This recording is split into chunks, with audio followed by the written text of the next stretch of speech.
creative company is so delicious, and the creative process is one of my favorite subjects. How humans can create something out of nothing is wildly exciting to me.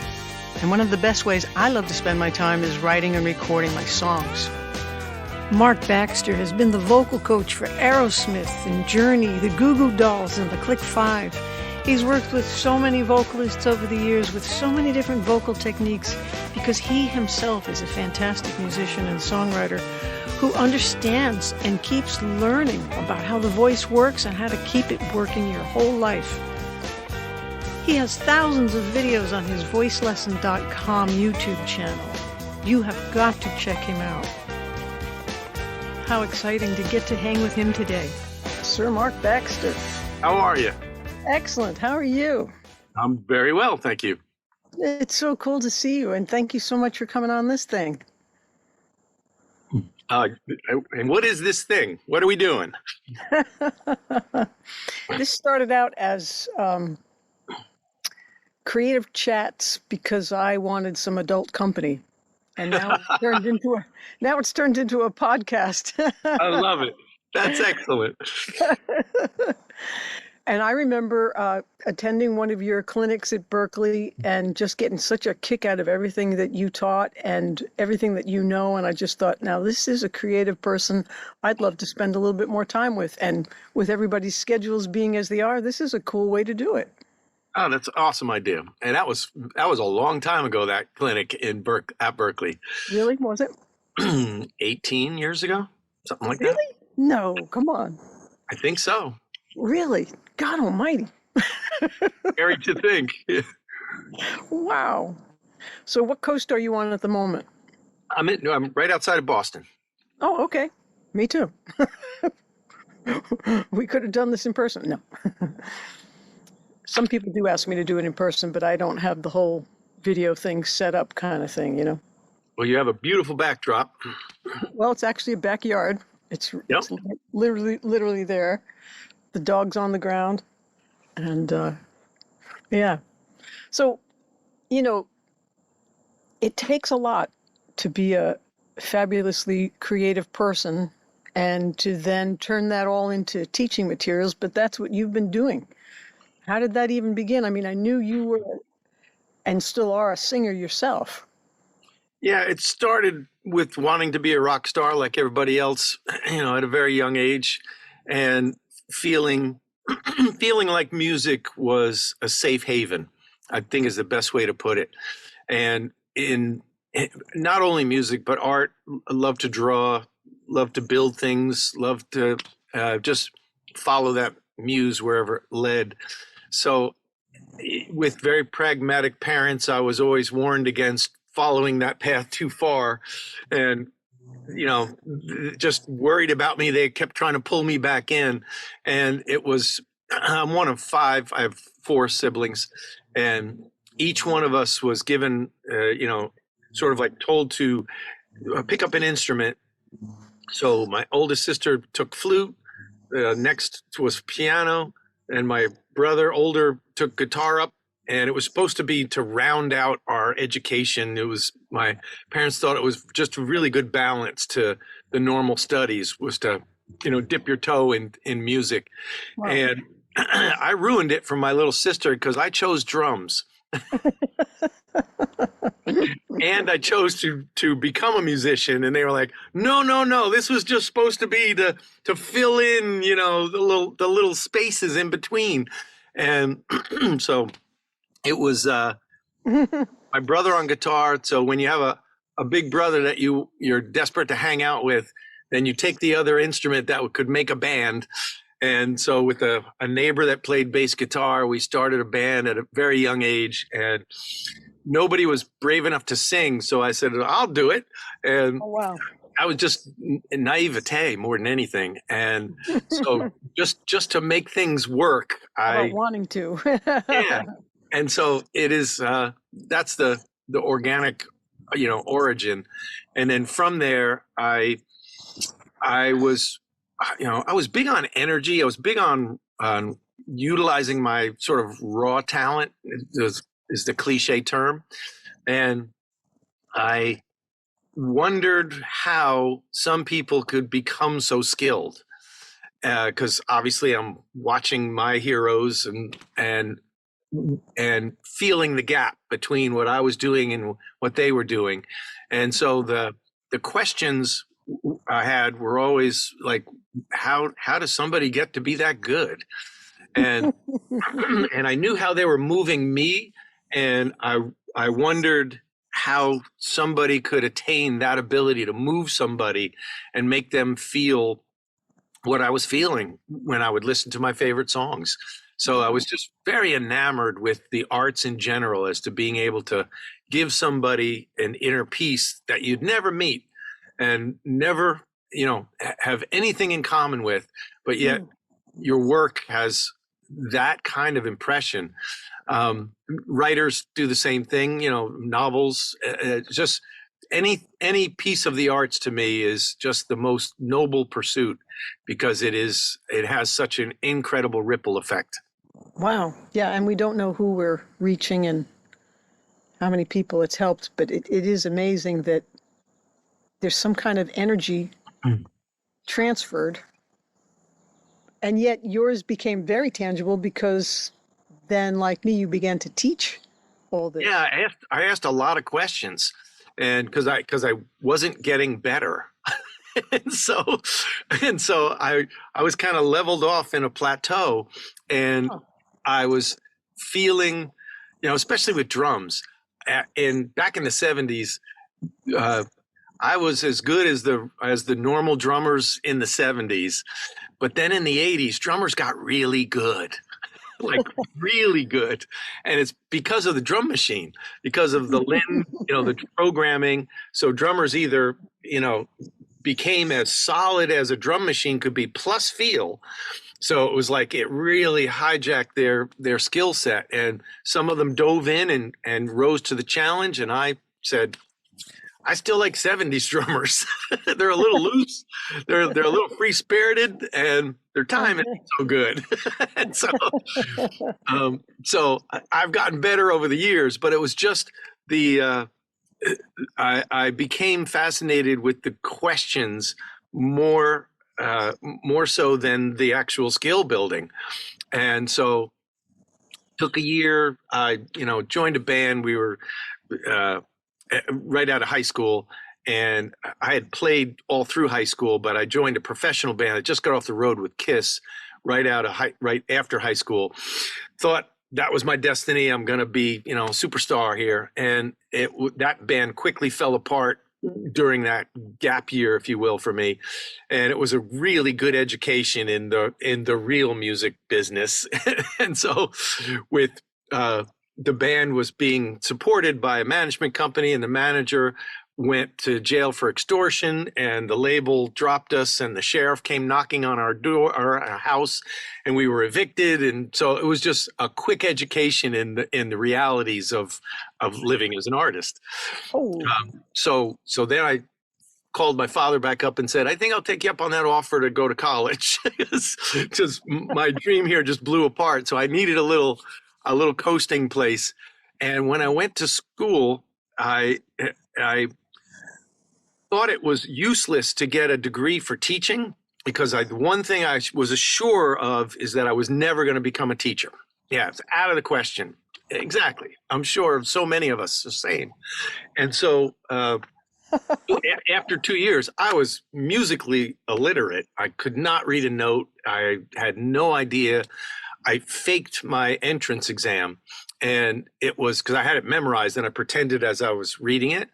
And it was, so I got in, I guess, because they had an empty slot, but it was, again, another quick education, because my first day of, general music theory class, he's just going over the cycle of force and fists, and everybody was, like looking like, okay, get on to the good stuff. And I'm quickly jotting everything down. And it was just hieroglyphics to me at first. So I had a lot of catching up to do in the more formal, academic sense. But I also noticed that all of my student friends were not as free flowing in the creative side as I was.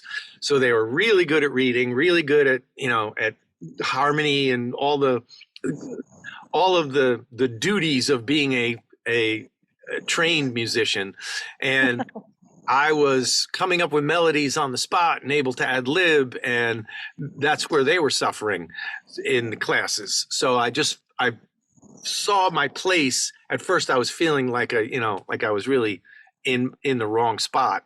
But then once I saw that, oh wait, they have a lot of skill in this department, but I obviously have skill in this other side of things, and so that was a good balance for me. And then after 2 years, I just became bored because I caught up with the academics of it.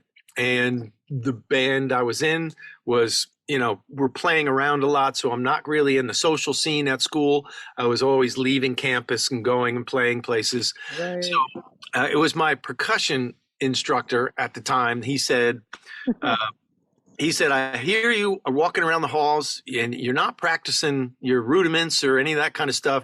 You're always singing. And he said, why don't you just go be a singer? Oh, wow. And I just said, you mean you could just do that?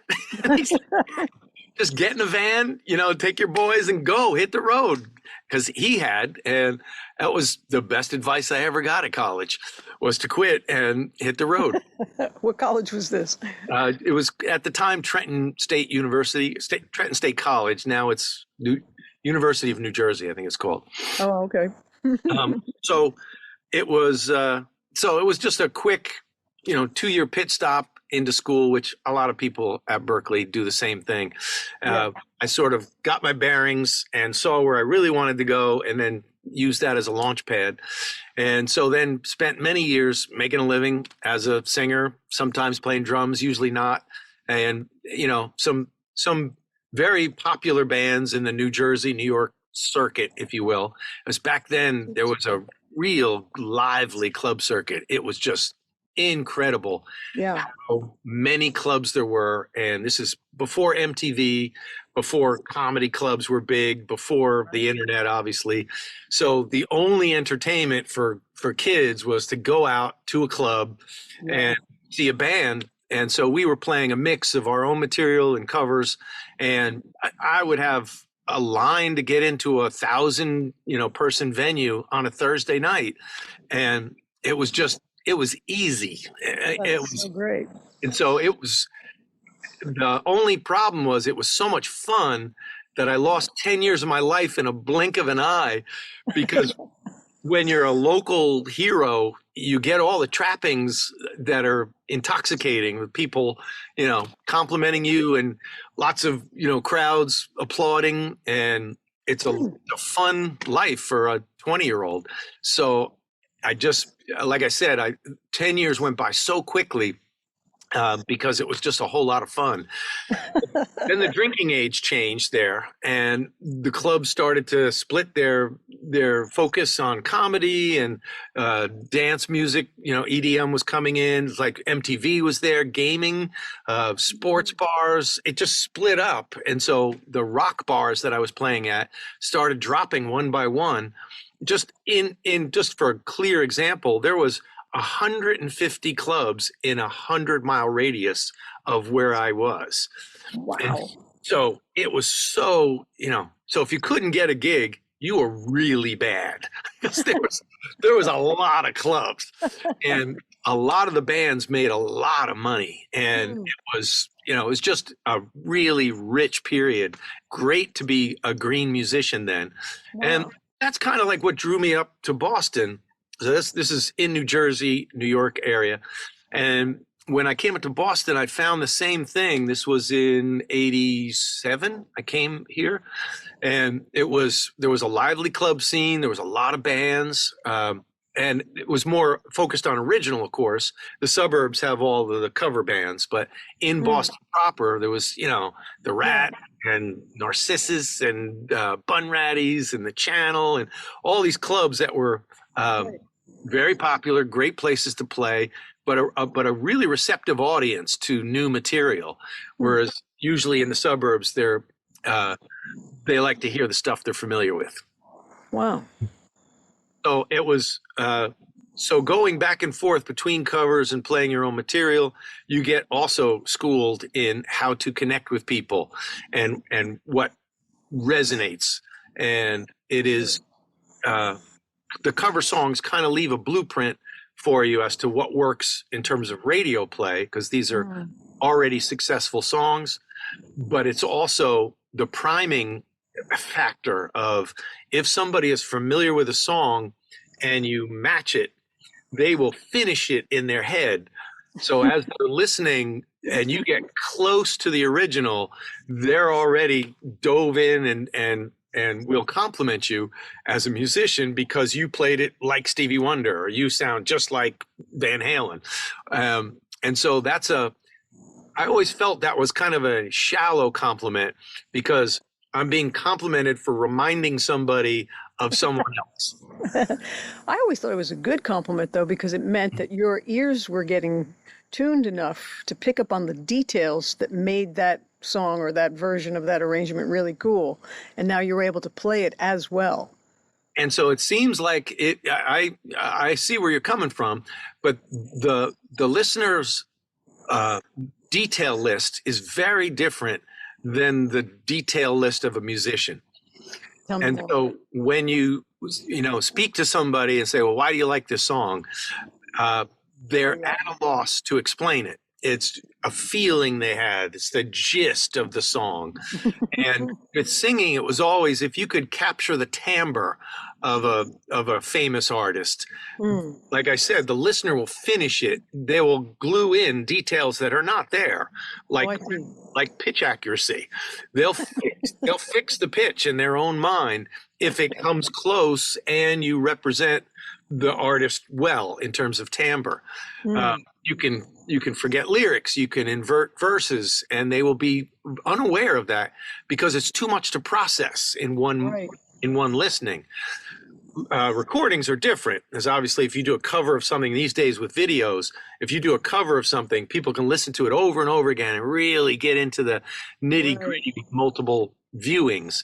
But when you're playing a club and all you do is come close to an artist's representation, people are fascinated that you can sound like so-and-so because they hold that artist to a high esteem.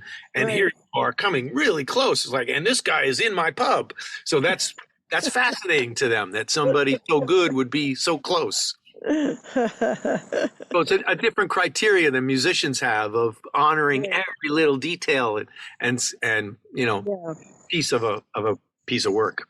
How much of the physicalness when you sang, were you with a guitar as well or a bass, or were you the guy up front doing the? I was the guy up front shaking my hiney, and that was another schooling I got because I was one of those drummers in the 70s that had a sea of drums in front of them. I had the huge drum kit with 13 toms and 2 big drums, bass drums, and an ocean of cymbals. So you could barely see my little curly hair sticking out from under it. Yeah. So when I came out front, I felt very naked. That's a wall of instruments to hide behind. But the complaint in the clubs was always, we hear singing, but we can't see you when you're singing from behind the drum kit like that. My first solution was to turn the drum kit sideways. And so that worked for a little bit, but I got complaints again from club owners that they just love the standard routine of drums in the middle, singer out front. Is they wanted the formula. Yeah. So every time I formed a band and did that, I just felt very awkward with myself physically. So that took a while to calm down. I had a very good singer friend that would be in the same circuit as me. And when he would come see my band, he always said, "Man, you look like a prison break. You're running around, the spotlight's following you, but you'll get a better response if you can hold center court." And just, and he was absolutely right, because I noticed that myself. Huh. That's fascinating too, because they always say we're judged by how we look first. And then that lead singer, everybody's eyes go to that person. And then even if they're having a good time and moving really well, it doesn't matter if they're singing in tune, but they just look the part, And so the job of the singer is to carry that big stick at first. We're talking live. And Hmm. so there is a vibe, literally. And the people, in the audience have come to escape their rut. And so fans of classical music will go to the opera house, right? Because they want to immerse themselves in this magic. And so when they hear all the trappings of classical music, the orchestra is, playing uh, the intro, uh, they release themselves over to that magic. And you Mm. go into a rock club and you get hit with the bass right in the gut, and the volume is incredibly loud. There's this primal sacrifice going on of like, I'm going to jump into this sea of people here. And it's there's a communal effect there. So the band's first job is to create that communal thing, and that's the singer is the high priestess. Yeah. And so it's as the singer goes, so goes the audience. And if the singer is brooding and very emotional, the audience, the kind of people that are attracted to that will emerge, and on down the line. So the singer kind of represents the vibe of the band, Yeah. and that's a lot of pressure for something that you really shouldn't contrive. No, that's a very important part of the band, and yeah, it gives me a lot more respect for all the lead singers I've ever played behind because you get so used to everybody ignoring you when you play that as soon as they start paying attention, it's like you almost can't even handle it. Yeah. It's like that's a lot of attention on the lead person, and yet there they are carrying it on. When you And say, I was just going to say, and the best singers will be hard pressed to describe what it is about them that's attractive. In other words, when you're doing your job right as a singer, you're being yourself, mm, and that all the little quirks that make us unique are usually are invisible to us. We'll see our flaws, we'll see things we don't like about ourselves appearance wise, and we'll hear it in our singing. And I often remind singers when I'm working with them of, you have an intention for your performance and it's here, and the reality is you're going to come shy of it as mm, your expectations are lofty. We all want 100% of what we're dreaming about. And so, if you're good, you'll get 80 of it. You'll get 80% to occur. That's pretty damn good. mm, So in that gap of 20%, new singers will feel that the audience is aware that they're missing 20%. And the mm, reality is the audience has no idea what your intention is. They know this is what they saw, and they're assuming that was your goal. mm. So they perceive that gig as awesome, as perfect, as Yeah. amazing, because I watched a singer nail it song after song after song. They were amazing. And to go backstage and the singer will be like, "Oh, I can't believe you're here tonight. It's like, I missed this. Did you hear that chorus? That was horrible. I was flat here." They have a catalog of all the errors in their head, and Hmm. the audience is completely unaware of them Yeah. because they had no idea what the intention was in the first place. They're just getting the vibe. They're just getting the gist. Yeah. And when you, Very important that we not advertise our dismay. yes, definitely. It's so hard to come out of that and to stay in that magic place. Just thank them and go home. Two of the hardest words. Thank you. No, but. Exactly. Yeah. When you say you were on the road with Kiss, it was No, the original. the band I'd just gotten off the road with Kiss as an opening act. Yeah. And so that was my foray in. The management called me, told me all about this. So Wow. okay, they're coming off a tour with Kiss. I just struck gold. Right. And that was the last gig they had. Oh. Oh. Replaced that drummer, and then all this other nonsense happened with the management going to jail and the record label dropping them, and the sheriff coming. It was like, that was my introduction. So I heard all these glorious stories of being on the road, and I was like, I can't wait, and I had to wait because it didn't happen, Oh right? my goodness. When I first heard about you, it was you were the vocal coach to the stars, and you still are. I work with some incredible singers. Yeah, yeah. Now, how did you turn all of this passion about creativity and being a musician into helping singers? The story is this: when you're at a record company, at an A&R office, and you slide your then cassette over of all your beautiful work that you worked so hard for, and they slide it back and they go, and he says to me over and over again, I've heard this, yeah, this, we're not really interested in this, but we really like you. And so, like, where do you put that? And I was asked twice by labels, different guys at labels, and once at a publishing house to, so literally, like, follow me there. So I take my material in, finally get an appointment with an A&R guy, think like, all right, I'm going to make my pitch, and I make it, and they're not moved by the song, and yet sitting there with them, they're like, there's something about you. You got a lot of energy. I like this. I like that about you. And I'm like, and I'm thinking, okay, so you're going to work with me. This is great. And then they bring up a band that they would like me to work with. So if you could just go into the studio, we have a band that we have a lot of investment in, and the singer is not really, I don't think he's got a lot of potential, but he's not really finding himself. And I'd like you to go sit there as he's recording and see if you can help him a little bit. Literally, I was asked that multiple times. Wow. How'd they know you'd have the ability to do that? First off, that's an arrow to the heart, because it's like, hello, then let me be a singer. It's like, if that's not working, like, hello, I sing. And so that passed right over them. And other people saw something in me and that I didn't see in myself, nor value in myself.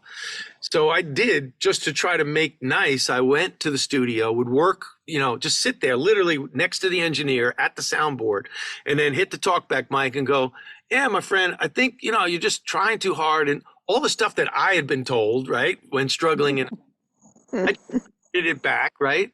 And then the engineer would look at me and go, yeah, it's working. And I was like, what the hell is going on here? It's like, I just, when they say things like you're meant to be or you're born to do this and all, I don't give that a lot of credit, because I just think it's a passion that you follow. But I again have such a high regard for art and artists that I was a little annoyed with the AR guys and management guys that were asking me to do this, but I was never annoyed with the musicians. Like, I still just love hanging with musicians and singers, and I don't ever feel envious of anyone's success, because for me, it's like, you represent us all.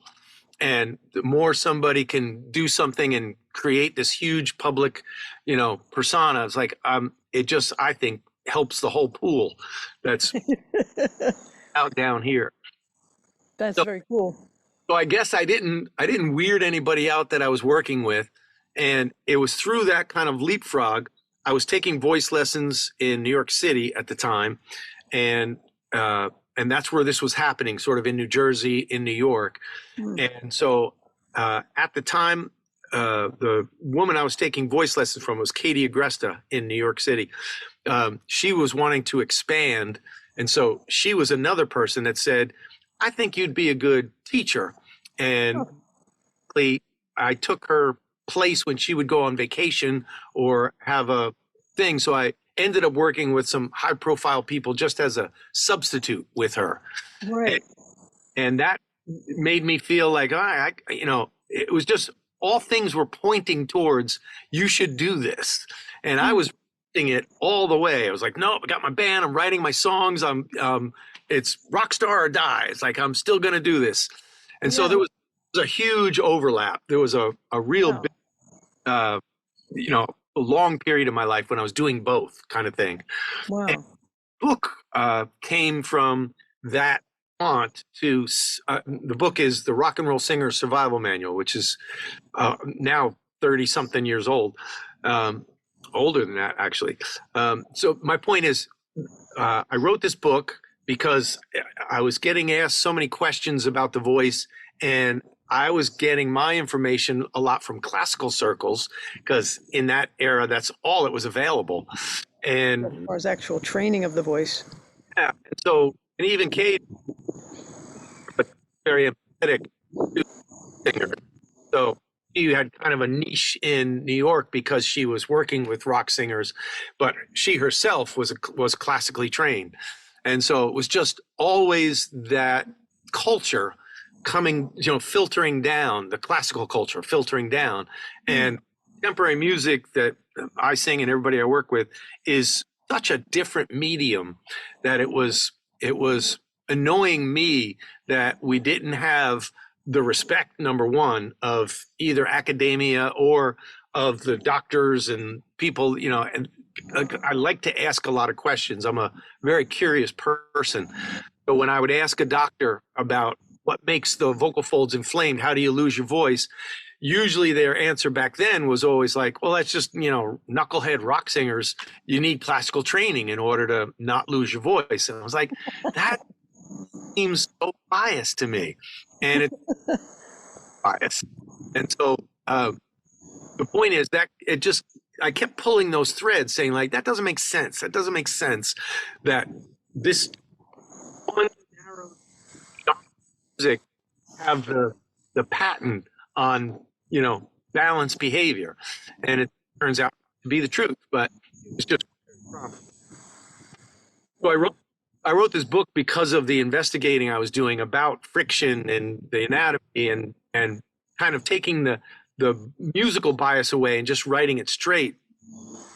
Then I put in the title was because I found it so hard to get straight answers as a rock singer that I wanted any singer to know is like, this is for you. This is going to be me telling it straight and simple without putting you on the Catholic, that was a Freudian slip, on the classical guilt trip of like, if you're really trained, they run into trouble. I took that book, I wrote it, I sold it, just to people I was, I had a little ad in the back of the Village Voice at the time, but I sent that book unannounced to Hal Leonard, which is a big music publisher. Mm-hmm. They took it immediately and took it without one edit, took everything about it and just released it. In other words, I got a week later, they were very excited about it. And I was like, what is going on here? Awesome. But the point is, I've been slaving uphill with my songs and trying to get a publishing deal. And then little side hustle I'm running is like, keep screaming at me of like, this is easy. This, like, the world wants you to do this. Wow. And so I sort of softly surrendered to it. And I'm so glad that was 40 years ago now. Wow. And the point being, I guess the thing we do most naturally is going to resonate with others. Passion. And so, though I still love to write songs, I still love to perform. I have evolved as both a writer and a performer because of my teaching. Mm-hmm. Lessons I needed to learn to get better as a musician and an artist. The way I needed to do that was to teach. And that's the old Woody Allen line of those who can't do, teach, and those who can't teach Jim. That was his quote. The point is, what I noticed in the beginning of when I started calling myself a vocal coach was that the people were just reflecting all the problems that I had struggled with also. It wasn't because I was such a great singer that I was helping them. It's because I really understood their struggle. Yeah. That you can't teach somebody. It's like, I just figured I can explain what I did wrong and how now I'm, better at solving that problem. So it was really kind of a backdoor approach of how usually presents it as, you must learn all these things, you must be good, you must be better than your student, and be 1 degree above, so to speak, in order to be of mentorship to them. And I find the arts to be not true. simply be, simply because when you're there in the pit with somebody, it's just simply, well, this worked for me. Or, almost like when you do a co-write session, there's not a hierarchy there. It's just a communal experience. And you can get a lot from working with different people, and your songwriting will elevate just simply from listening to others.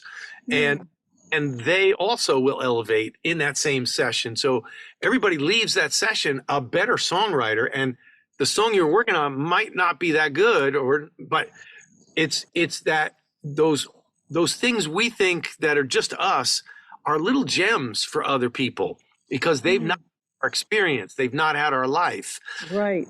When we share it, it's like now you put an extra jewel in their necklace, and so wow, you get these great this great neck piece that you can wear. It's just sageness, right? You've just absorbed other people's stories and other people's experience. And if you're open to it, you will grow exponentially. And I guess that's what I am. I'm just really open to learning all the time. So I always feel I learn as much from someone I'm working with as they learn from me. That's awesome. But you also have the ability to communicate. That is something that not everybody who ends up teaching has, being able to actually explain what's going on or how you did what you did or what's going on in your voice as you're singing or how it feels for you, what they should be looking for or feeling, how they should go about it. They just go home and practice, just go home and do it. I found was a lot of teachers are good, were very good at what they do, and then come to the point where, unfortunately, we're such a youth-based culture that their services aren't needed, for performances anymore. So the pastor is usually, oh, I'll go teach somewhere. I'll go give lessons then, as almost like a retirement plan. When I was coming up, that was always the view I had of like, teach. No, I'm still playing. It's like, I'm not retiring yet. Right. So to be, like I said, I feel like I came in through the back door because it wasn't through academia and it wasn't through being better than. It was through being more curious. And my curiosity brought me to doctors and physical therapists and reading a lot of psych books and now neurology and psychology. Wow. And I just don't think, singers coming up go through that deep of a dive into what makes them tick. No. In fact, I think a lot of people try to be singers so they don't have to get into too much. And there's value in that if you're good. But if you're not, something is inhibiting you. And so if those walls of inhibition was what I was fighting through. They became more and more visible to me, and now they're extremely visible for me in others. So those inhibitions are invisible to the person that's inhibited. And so there's, it all becomes the Wizard of Oz where you're getting people they already have, but just they didn't know it, right? Right. And an odd gig because all I'm doing is getting people to see that they're in their own way and the cost of that. Yeah, huge. And it often comes down to breathing and the confidence you're talking about or that self-permission. So what kind of aspects of those things, or how do you point them out gently and then start working on them with folks? Usually by the opposite. I always find that emotional issues are best handled physically, and physical issues are best handled emotionally. Wow. And so if somebody is tense, I could say just relax, and give them exercises to relax. But I know that origin of that tension is emotional. And so I will then play 20 questions with people saying like, what's going on behind the scenes? It's messy to ask people to lift the lid on their life and start to reveal. So I will first reveal something about myself just so they know I'm not judging. I'm just saying if we want to cut to the chase here and there's very viable tension in your neck that's restricting your singing, but this is a tailspin you're in. that did not start with tension. It's ending with tension. So for the core of that, we got to go back into your history and see what started that. It's just guarded behavior. Yeah. It's something threatening about singing for that person, and we got to find what it is. And so, vulnerability is very threatening to all of us. So usually that's a first layer to try and peel away. But typically there's some episode, some trauma that's now stored, as a tension in a singer, and they're pushing through it. They're fighting through it because they have not faced, and trauma is a big overused word right now. Usually it's an episode of upset. It can be as lame as somebody just saying like, ew, you sound terrible, but an important figure in their life. And, for me, it was my father. He was not happy with me pursuing music and especially singing. And what I would relay to people who have that struggle with a parent that's not supportive is I had to wait until I was 50 to discover that my father's, dismay at my singing was because he wanted to be a singer in the chorus at the Metropolitan Opera. It got my mother pregnant, and his life took an adjacent turn. So he was very chagrined that he couldn't follow that. I was 50 when I finally got that out of him, and I was furious because I had spent from 10 years old till I spent 40 years swimming against this stream of negativity that I was like, wow, am I really that bad? Am I not, like, how could some people be naturally good at something and I have to struggle so hard? It made sense. And it was simply just, I had my father's voice in my narrative in there, caught just saying, he would often just say, it's just not meant to be. You don't have the DNA. We don't have the genes in this family. Whoa. That's what he had to tell himself. But that wasn't the way it was relayed to me. It was relayed of like, no, you're down the wrong path. We can't do this. We don't sing in this family. Wow. And we're not Pavarotti. We don't have those genes. And so obviously I've discovered a lot about genes and DNA and stuff because I was set on the wrong path. And so it allowed me to really, have a deep understanding, because it was difficult to prove my father wrong. He was a really smart guy and very convincing. And just, that was a tall mountain for me to climb. And it was unnecessary to climb, but I chose to climb it. And so what did he want you to be? Oh, anything, he was an engineer, so architect, something with a degree that you could hang on a wall and he could announce to his friends and be proud. And it, I shouldn't say it like that. It's not like he wasn't proud of me, but it took him so long to acknowledge that I had reached a certain status in my field, like just before he died. And so it was just a long personal struggle I had with him. And that's not uncommon. I hear stories a lot. And bringing it up because it's so common, not that I'm special. And so when I start, revealing my story, I hear a lot of the same story. It was a mother or an aunt or somebody or, a favorite school teacher that then, really put the curse on them by saying like, I don't think you're meant to do this kind of thing. Adults have such power over children that they do not realize. I know. So often when I say like, my father was just pissed that he didn't get to be a singer, and then he put that on me, and he didn't mean to, but he didn't realize that his words were really narrow in their scope. And what I often say to people is that chorus you got kicked out of, that director probably just missed her coffee that day. And she was just really annoyed and kind of gave you the axe because she was frustrated or had a fight with her. Like, they're human. And so not mean for that dart to stick forever. And what we tend to do is we just keep putting it back in our heart, right? I know. Keep reminding ourselves of this limitation. So we train in the limitation. And so getting someone to see not their episode, but just that stuff that people do, that we train in limitation, right? That opens the topic for me, so it's a little easier for people to talk about. Hmm.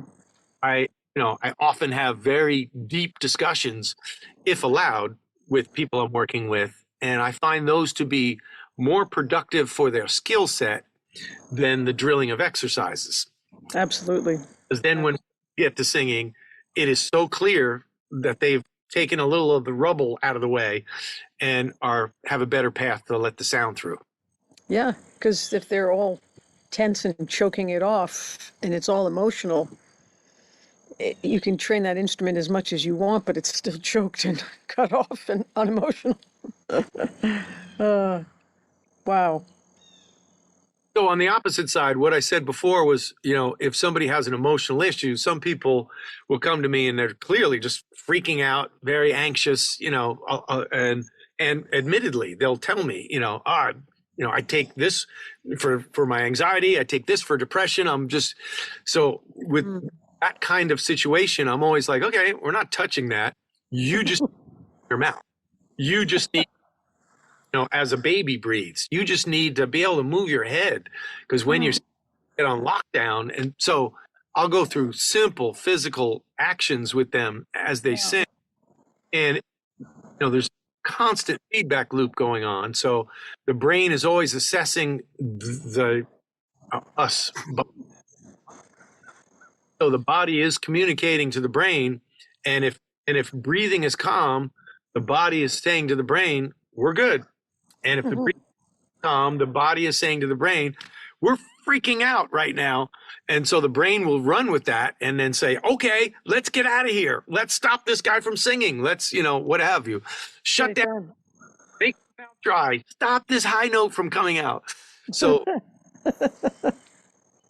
interrupted, and whichever way, at any point, it doesn't matter. A loop is a loop. So anywhere you can interrupt it, it just disrupts that communication line, and then you get a little bit of tidbit of peace. And you can get people out of that stuck groove that they've built so deeply and feel so comfortable in. Exactly. They know it well. And so I feel for everyone, that I work with, just simply because I see myself. It's like I've been there. Yeah, yeah. I heard Benny Greb say that. He's a drummer. He said the whole reason drummers rush their fills is because they hold their breath before they start the fill, and the brain goes, there's no oxygen, hurry up and finish. And that's why they speed up. So this is cool too, because my drumming has improved a lot because of singing. I'm sure. So has my basketball, so has, and my drumming now influences my singing positively, as does riding a motorcycle does. It's like when you get to a certain mindset, everything helps everything, because the goal is the same. Where's the ease in this action? Did you ever read that book, Zen and the Art of Motorcycle Maintenance? A long time ago, yes. Me too. That was really cool. So it's all just those universals, truths, right? It's like once you get to a certain place of observation, you see the similarity in everything, and that's comforting, because it's like, all right, this makes a lot of sense now. Yeah, underneath it all, there's reliable truths and checks and balances, I guess, and power. If you could just tap into the power. Like I was saying on another chat recently, I was saying to somebody, I often tell my students to try to channel their favorite artists or players, so that they could step into their shoes for a minute and feel that greatness. And the person I was talking to corrected me and said, just remember who you are. I mean, you're a spirit, you're a God, you're infinite intelligence. You have access to everything. Like, just be your real self. And I'm like, it's the same thing in a way, because, but like some people can't even go to their favorite artist, let alone go be a god, So those kind of sayings, people say that to me so often, of like, you're just in the way. When I was a young struggling singer or struggling drummer, it was like, you're in your own way. And I was like, yeah, but when I get out of the way, I sound worse. So I was overthinking everything. And Yeah. so Well, it's just, because they point out all these things you should focus on, and sometimes they're in the wrong order, or they stump the part that was naturally working. Now you're thinking of too many things, and it's stumping their computer. got it. There's so many things to think about and do. But I remember hearing when I was a student at Berkeley, if you want to paint the perfect picture, make yourself perfect and paint naturally. And for many years, I was like, what the hell does that even mean? But I think it's talking about the same thing. It's like, get out of your way, have fun, remember that you're a wizard, Harry, and just paint. The flow. Yeah, that flow. I remember feeling that flow at 10 years old. I don't know how it happened. All of a sudden, I was just in this other space and I started writing songs, and it was the coolest feeling ever. And it was like, I just want to do this forever. I just love this. But you probably feel it with a lot of things. You probably feel it on the motorcycle. You feel it when you're teaching with a certain connection. Yeah. Certainly feel it when you're drumming and singing. Again, I'm spread out because, I love to make furniture. I like to paint. I love Oh, to, wow. I, I am, I love creating. And so it doesn't matter what realm that is. And That's so so, cool. um, so it, so I could teach furniture building if I had a better skill set. I've always got all these irons going, so I always have three songs that I have yet to finish, and a piece over here I'm building in my wood shop, but not done yet. And so I'm, That's good. but I'm happy because or I'm content. Is a better word. I'm content because I know whichever I'm interested in, I can go this way and work on a chorus of a song. And usually when I'm doing that, I go, oh, now I know how to do the joint on that table that I'm building. And when the table, I'm like, oh, now I know how to finish that chapter I'm writing. Okay, so it's a peripheral in creativity, right? It's like the Yeah, thing you sometimes it's it's too close to see, but it's in this peripheral that I'm like, oh, I got a great idea for that song. yeah, yeah, yeah. It's because the other things are allowing your alignment, and Exactly. you're getting right back into the flow, and then you go, oh, there it is. Lucky enough to have a lot of creative muses because that keeps the creativity flowing. So it's, often I'll open up my email in the morning. I get a lot of questions from singers, and sometimes I'll just feel bogged down. It's like, oh, this is a complicated thing to explain. And then I'll, start watering my plants out in front of my house or something. And then a simpler way to answer that email will come to me. And I'll literally put the hose down and go finish the email. Mm-hmm. I tried to trudge it out at that moment, it would be a convoluted answer and wouldn't be so concise. So Yeah, stepping away, I find to be really helpful. that's a really good point. Because when I was younger and I felt like, oh, I don't want to do this right now, I would feel like, oh, maybe you're uh, flubbing it off and you're not doing what you should do right now. You should answer this. It's like, but if you don't have the answer, it's better to wait for it to come, And so grace, I'm a huge fan of when something is done gracefully, and Mm, I try to, so I try to uphold that as best as possible. that's And very cool. an answer I'm contriving, and I'll be like, yeah, this is hackneyed. And I'll just wait for a more graceful answer. And usually it's a single sentence, whereas a paragraph, at first seemed to be conveying the answer, but usually great at that. She would look at my writing. She was an English teacher and of creative writing. And she would tap her red pen on my manuscript and she'd be like, she'd read a paragraph. She's like, what are you trying to say? And just repeat a little tiny sentence. And she's like, why don't you write that? It took, being challenged like that. So after Yeah. a while, I hear my mother's voice a lot, and I'll have a convoluted way to say something, and then be like, "What are you trying to say?" Blah blah blah. Well, just say that. But we More. have to learn that. We have to learn that as a process, or even as a segue into something. Because I'll even do that with lyrics sometimes. It's like, well, what would Paul McCartney write here, or how would Stevie Wonder finish this bass line, or it's like there's something about that which I think maybe helps that peripheral flow that you're talking about. Agree. That's so cool. Take pressure off. How would this one do it? How would that one do it? Yeah, yeah. I think a lot of folks forget that we're all made out of the same stuff and that we're all human and we're all probably as equally as creative, but some of us allow it and allow that greatness, and a lot of us stand in the way of it so that we think we're not as good. Agreed. I also find equally human is that longing for connection and Yes. longing for beauty.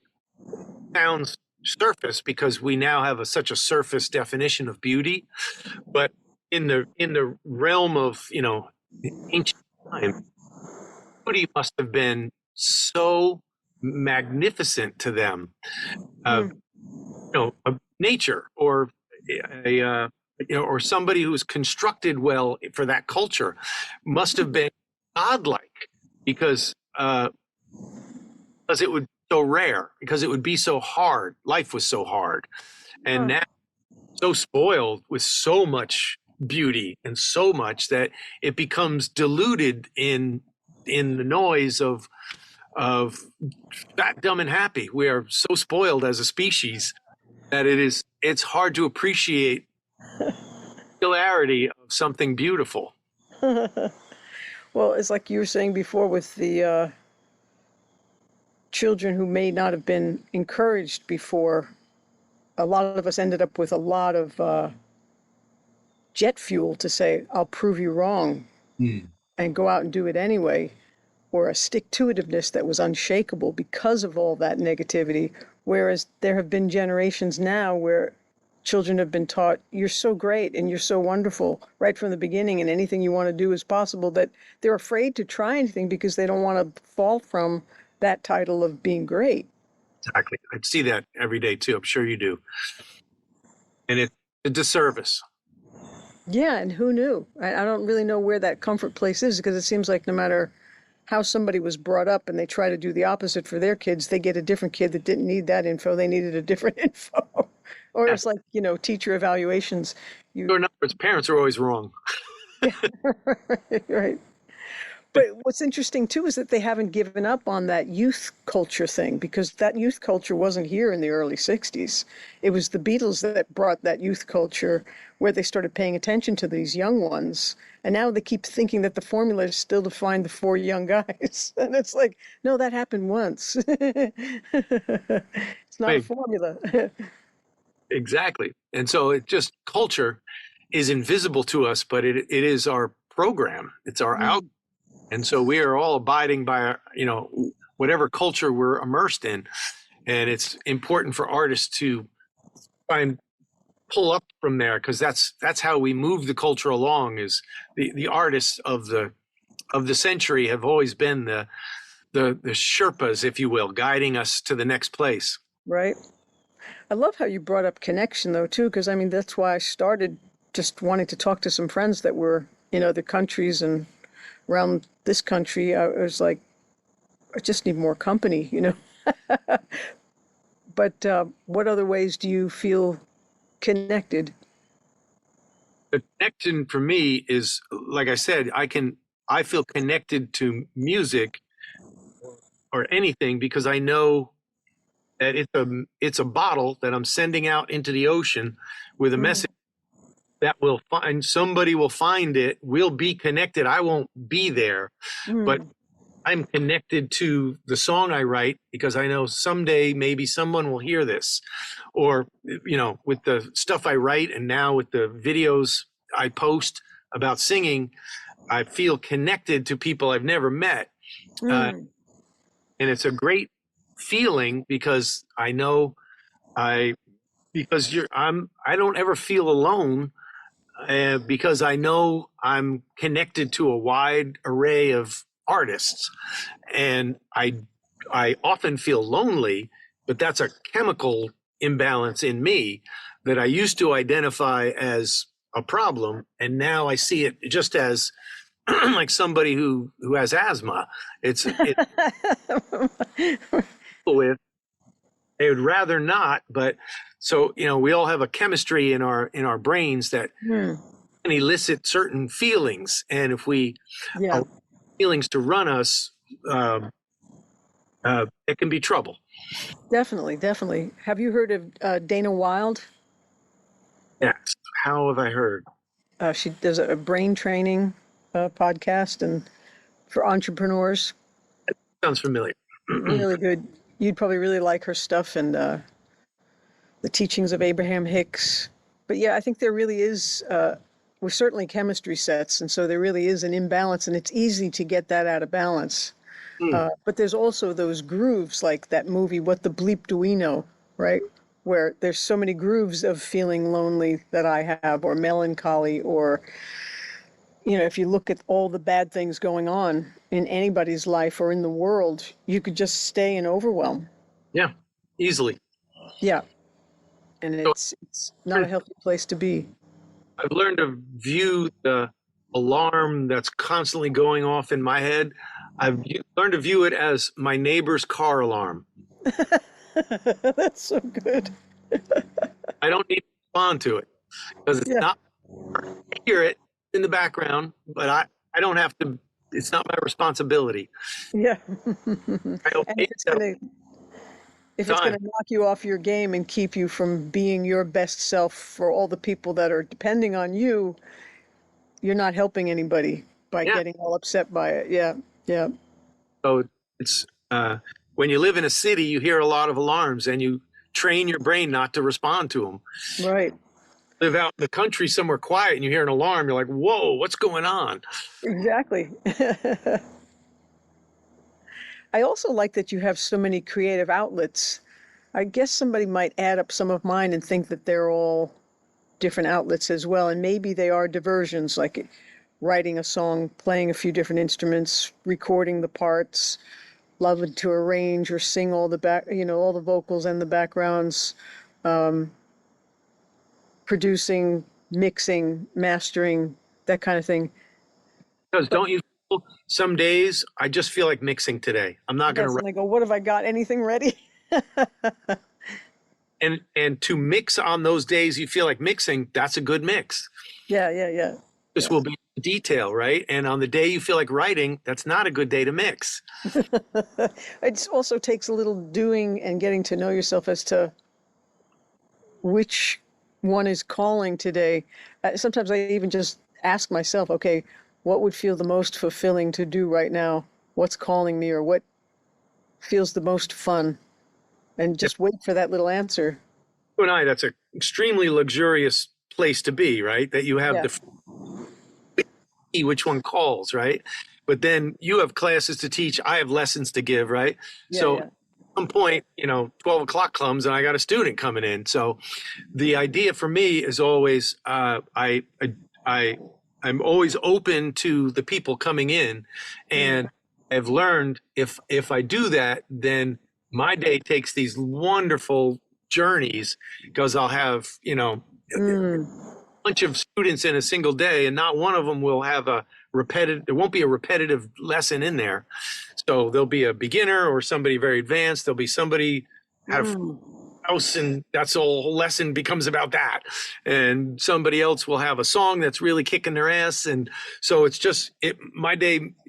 Because of that ability to say to yourself, okay, where will I let this lead me? I do the same thing when I teach. I say, okay, whatever the student brings in, that's what we're going to address. And Hmm. of me having like lesson one plan, lesson two plan, lesson three plan, Yeah, I I teach in a reverse fashion of just seeing where I can be of most value in that hour that I'm going to be with somebody. that's great. That's what I love to do too. I mean, we have a curriculum we have to get through, but sometimes they're ready for a different thing Yeah, on a different week, and it's just better to roll with what's flowing. I find that. Yeah. Yeah. I remember writing to you when Paul McCartney's voice started to change, and you were saying it's definitely something in the brain and it could help.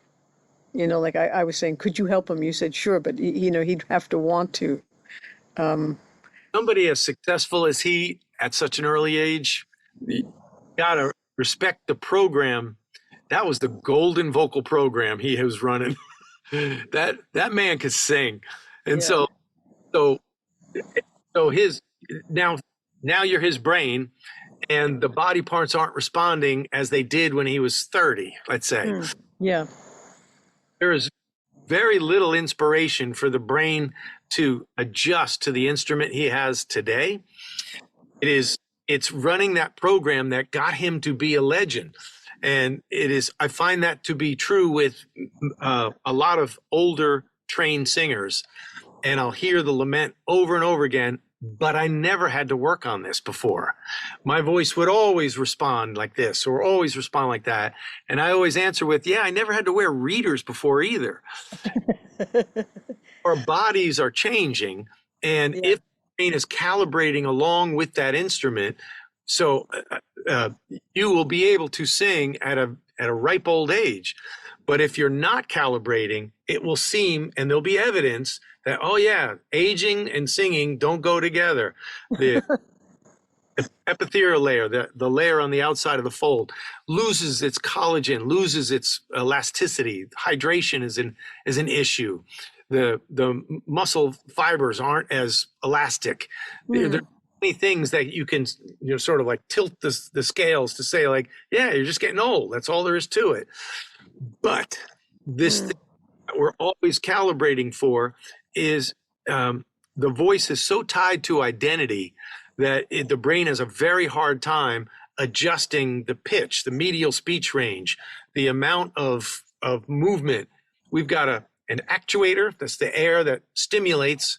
We got the vibrator right here, the larynx, which has the vocal folds inside. Then we've got a resonator.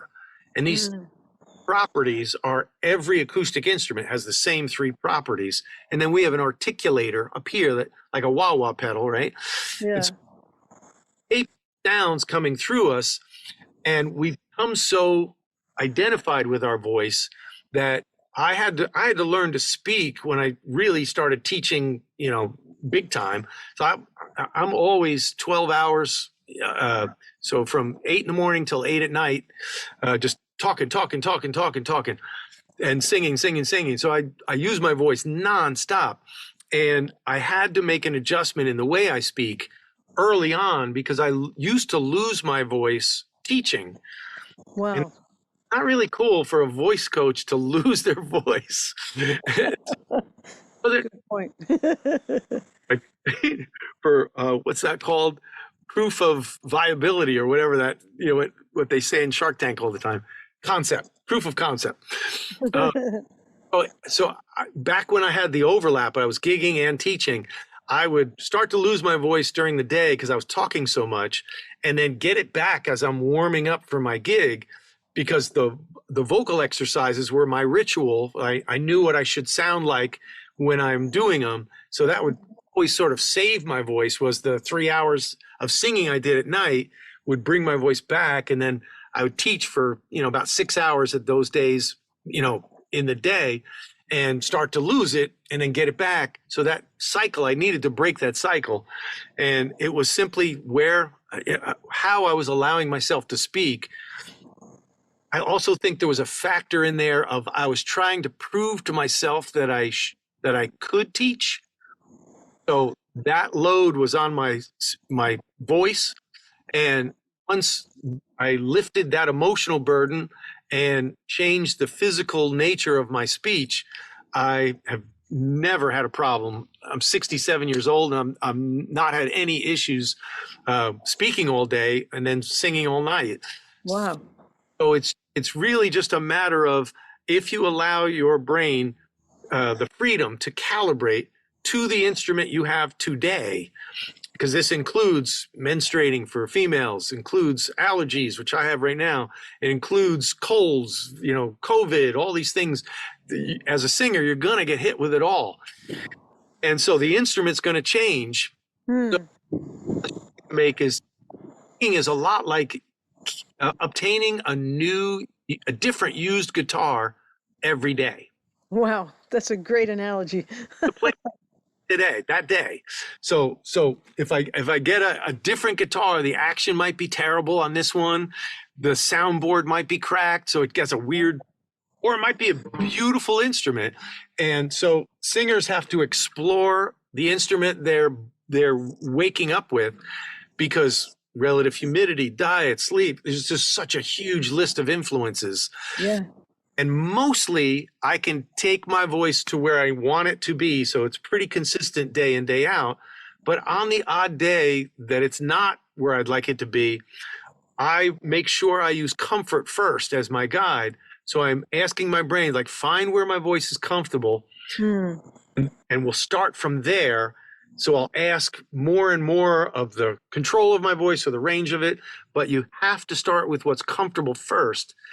Often people will start with that same old just, oh man, it feels terrible. See what's doing? It's just all that. And I'll watch people just grind away, and it's really just their brain taking that square peg and jamming it into a round hole. Yeah. And like, okay, whoa, time out. You just ate something really delicious. Like, what sound would you make? It's not going to be, it's going to be something a little, something more delicate, more communicating happiness and bliss. What does the brain will find that if you can really imagine yourself eating something delicious.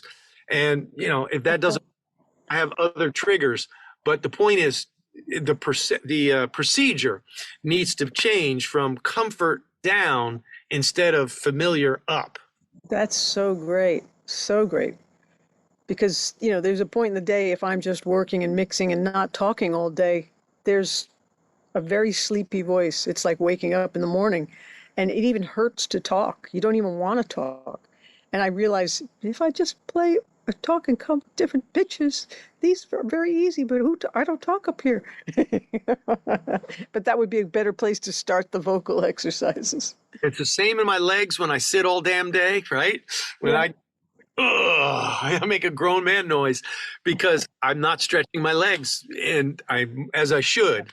And so just like the stretching of the vocal membranes, talking up there, right?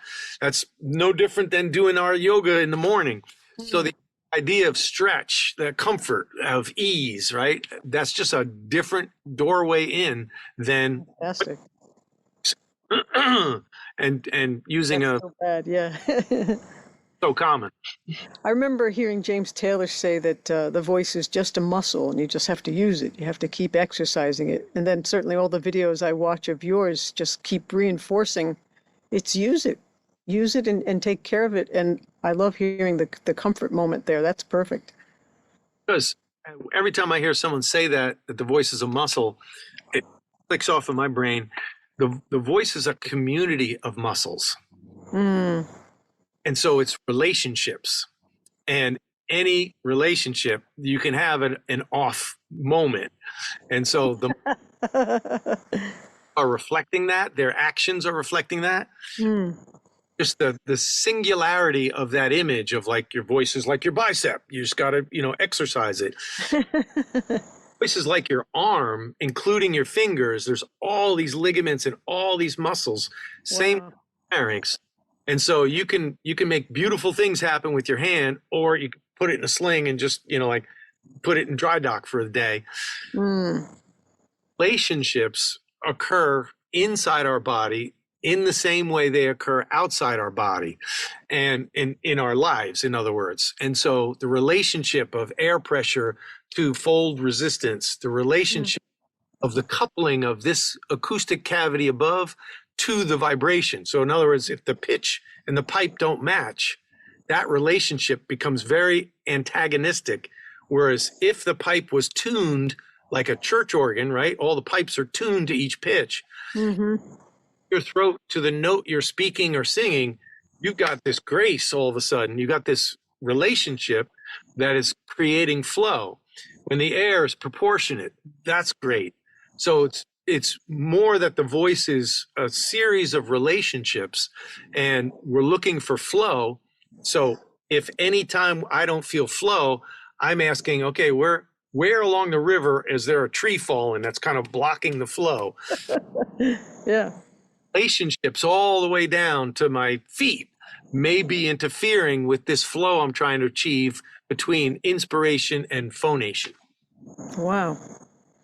What about mic technique? I noticed once I got better microphones and better preamps that all of a sudden I had mouth noise in my recordings, and I never really had that before. I guess they were there and I wasn't hearing them. Back. And so I'm a big advocate of internalizing mic technique, that if you're using pull away stuff and then you're allowing antagonistic behavior to exist in your phonations. And when you think about those boy bands or Britney Spears or that era when they had the wig mics, the headset mic, Yeah.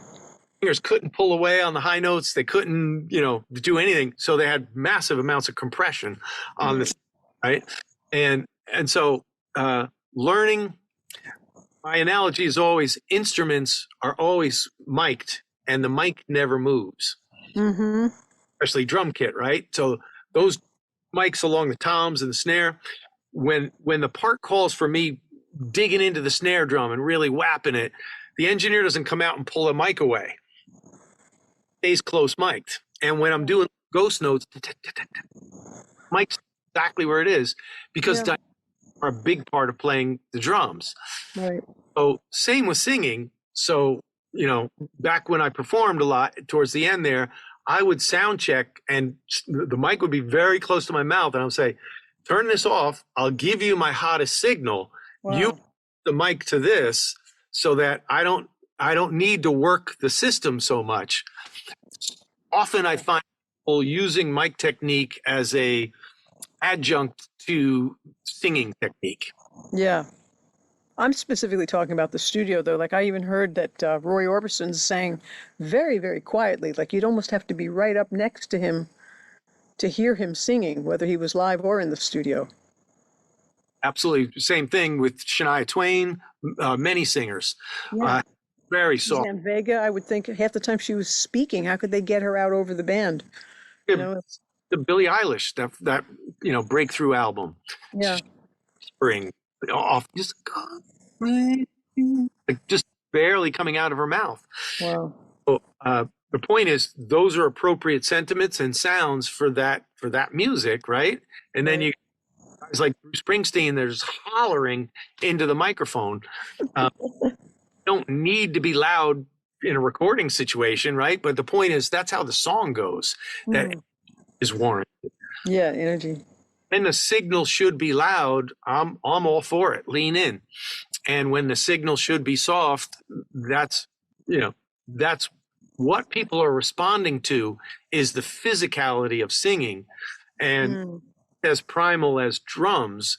So in a mix, if you hear a snare drum that's hit hard, but it's buried in the mix, there's still no doubting that drum was hit soundly. Hear somebody yelling in the background of a mix, like "Black Hole Sun," and he's screaming in the back of that chorus, but it's buried in the mix, and its energy of it is what gives that haunting feeling of that.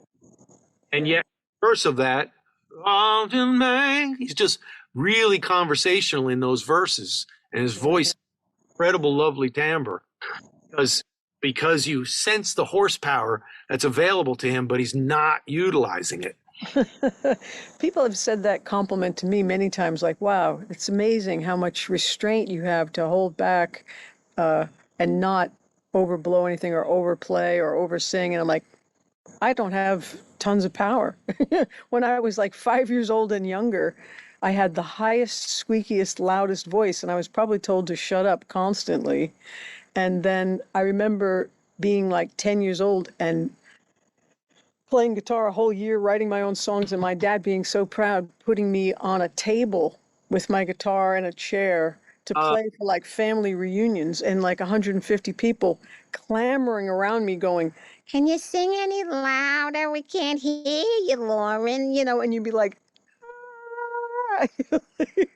It's been like an ongoing theme, like you were saying about your dad, because it was great. He was so proud, but who knew anything about a sound system? Like, give the kids some support. Where's the roadie when you need it? Yeah. Is there like to say or ask as a wrap up? just thank you so much. It was so cool. I feel like we could even just hang out, and it would be a great hang. Thank you for asking me. It was awesome, and I'm so happy that you got into specific things and things that matter so much, not only to you personally, but to singers everywhere. So definitely tell everybody to get your stuff and go onto YouTube and check it all out. Yeah, my YouTube channel, I guess, would be the best place because there's a lot of videos about all types of things. There's plenty of exercises there, but also the psych and the neurology of singing, which I think is important. So voicelesson.com is the location. Fantastic. It was great, Mark. Thank you so much. Cheers. Good to see you again. Take care. I loved that. Thank you so much, Mark. That was so cool. What a lovely hang. You can get Mark's book, The Rock and Roll Singer's Survival Manual, right on Amazon, and I recommend that you do.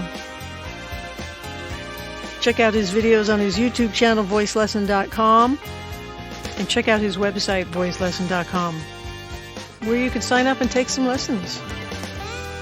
We can all benefit from knowing more about how to take care of our voices. Thanks so much, everybody. Keep singing, keep writing your songs, keep playing in your studio. Go make some stuff.